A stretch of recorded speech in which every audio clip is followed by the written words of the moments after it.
नुआपड़ा जिला सिनापाली ब्लॉक बणपाहाड़ घेरा दुर्गम नंगलबोर्ड पंचायतर विभिन्न पड़ाग्राम और कलिंग उच्च विद्यालयर छात्र छात्री माने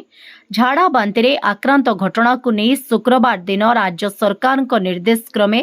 बलांगीर भीमभोई मेडिकल कॉलेज एक स्वतंत्र डाक्तरी दल गाँ को पहुंची स्थिति अनुध्यान करने सह आक्रांत रोगी को पचारि बुझी फेरी जाइछन्ति। एपरिकी एही ग्रामरे थिबा नलकूप जल जोगाण प्रकल्परू आसुथुबा पानी नमूना संग्रह करने सह भट्टपाणी कलिंग उच्च विद्यालय और छात्र निवास रे व्यवहार हेउथुबा पानी नमूना संग्रह और सेठिकार व्यवहार हेउथुबा पाइखाना जल जोगाण गाधोथिबा पानी टैंक पानीय जल व्यवहार हेउथुबा आरो समेत सेठिकार परिवेश और स्वच्छता उपरे परखिथिले। एही स्वतंत्र डाक्तरी दल विद्यालय रे व्यवहार हेउथुबा और परिचालना अव्यवस्था ने असंतोष प्रकाश करथिले। सेठारे थिबा विभिन्न आरो एक्वागार्ड और पानी व्यवहार हेउथुबा स्टैंड पोस्ट गुड़िक सठिक भावरे सफा रखुनथिबा बेले दीर्घ दिन परे मध्य बदला जाउनथिबा ने क्षोभ प्रकाश करिबा सह एभली झाड़ा बांती संक्रमण हेउथुबा कहिथिले। सेहीपरि प्रकल्परू हेउथुबा जल जोगाण रे मध्य अव्यवस्था देखा दैछि। उदंती नदी निकटरे स्थापित होइथिबा पानी पंप हाउसरू पानी जोगाण रे अव्यवस्था सांगकू विभिन्न आनुषंगिक अव्यवस्था जोगु विशुद्ध पानीय जल पाइबारू वंचित हेउथुबारू अंचलर लोके बाध्य होई नाला और झरणा पानी पोखरी उपरे निर्भर करुछन्ति, जहा फलरे एभली समस्या उपुजुथिबा बेले प्रशासन तरफरू पानीय जलर कौनसी प्रतिकार व्यवस्था करू नथिबारू दिनकू दिन आक्रांत संख्या वृद्धि पाइबारे लागिछि। डाक्तरी दल स्थिति अनुध्यान करिबा परे स्थानीय पंचायत कर्तृपक्ष टैंकर जोगे टांगरी पड़ा ग्राम को जल जोगाण व्यवस्था करिछि। अन्यपटे सेठारे थिबा नलकूप समेत विभिन्न स्थानरू जल नमूना संग्रह करी परीक्षा करिबा परे संपूर्ण भावरे जलरे ई कोलिन थिबा जणा पड़िछि,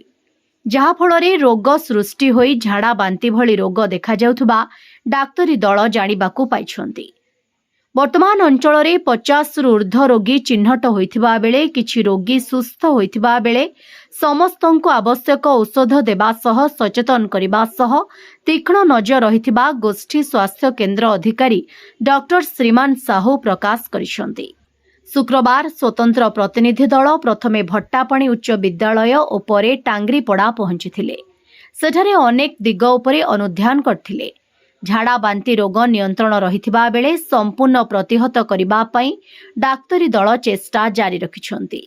और एक डाक्तरी दल गाँव रे डेरा पकाई आवश्यक चिकित्सा सुविधा जोगाउछन्ति बोली नुआपड़ा जिला अतिरिक्त स्वास्थ्य अधिकारी डॉक्टर मंजुराणी सिंह प्रकाश करिसंति। आजिर स्वतंत्र डाक्तरी दल रे बलांगीर भीमभोई मेडिकल कॉलेज रो डॉक्टर तुषारकांत मेहर, डॉक्टर शरचंद्र नाग, डॉक्टर सुश्री प्रियदर्शिनी सतपथी समेत नुआपड़ा जिला अतिरिक्त स्वास्थ्य अधिकारिणी मंजुराणी सिंह, विभागीय अणुजीवी विशेषज्ञ अधिकारिणी सुचरिता साहू, महामारी विशेषज्ञ जगतबंधु महापात्र, सिनापाली गोष्ठी कार्यक्रम परिचालक रत्नमणि भुए, गोष्ठी स्वास्थ्य केन्द्र अधिकारी डाक्टर श्रीमान साहू कर्मचारी समेत स्थानीय सरपंच जगदीश माझी, सिनापाली ब्लॉक सरपंच संघ सभापति खुटुराम सुनानी उपस्थित थिले।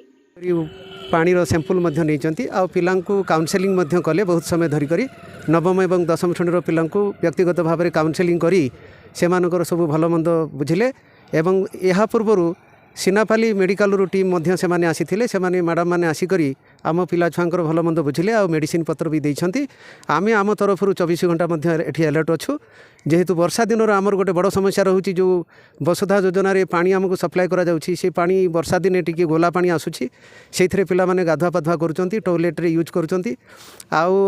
जोटा नलकू अच्छी से पानी जदिव आमको सफिशिएंट होना फिर भी आम से एका ही आम पिला व्यवस्था करूँ। आमर ये जो नंगलबोर्ड ग्राम रे जो डायरिया एपिडेमिक होता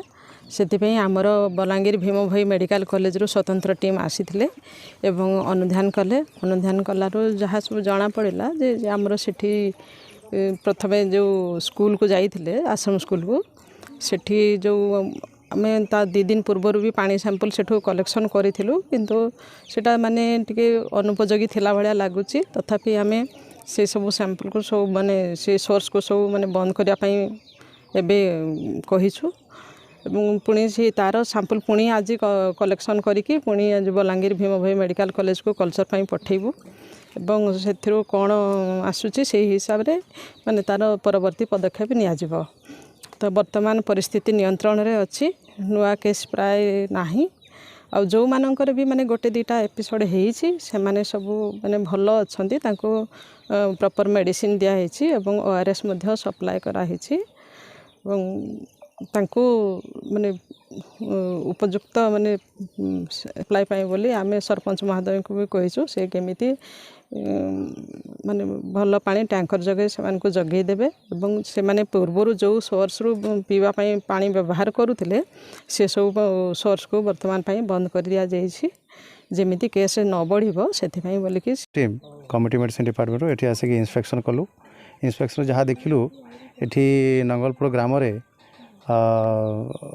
आज तो किसी केसेस है पूर्वर केतटा केस होता एवं कहीं भी क्रिटिकल नहांती समस्त को गवर्नमेंट तरफ ओआरएस सुविधा दिखाई मेडिसिन दिखाई एवं पीवा पानी जो पूर्व सोर्सटा थिला ताको एबे बंद कराई एवं गवर्नमेंट तरफ सप्लाई पानी टैंकर माध्यम दि जाउची। द्वितीय जगटा जो आमर स्कूल जोटा अच्छी आमर आश्रम कलिंग आश्रम स्कूल सेठी मध्य किसी केसेस रिपोर्ट होता आम टीम जाकि सेठी भी देखिलु तांको सेठी जहाँ जना पड़ला तांकर जो आरो सप्लाई अच्छी आरो सप्लाईटा मेन्टेनेंसटा टिके अभाव जो बोधे गोटे सस्पेक्टेड कारण सेठी भी देखा एवं आहरी तांकर जो वसुधा माध्यम जो पानी आस विभिन्न माने पीवा छड़ा अन्य जो यूज करछंती सेटा भी टिके जना पड़ला किसी ता भितर ताको आमे तार सैंपल कलेक्शन करिकी microbiology department Balangir medical college को पठाइबा पे निर्देश दीजु। से रिपोर्टिंग आसला पर आमे आउरी ता विषय किसी एक्जाक्ट पदक्षेप नहीं Paribas. In the main time आमे तांको जहाँ को डिहाइड्रेशन होची तापे ओआरएस सुविधा कर दिया है जहाँ को टिके मध्य डिहाइड्रेशन सीवियर होची ताको इमिडिएटली सिनापाली सीएससी बना व्यवस्था करने कहुई हेडमास्टर को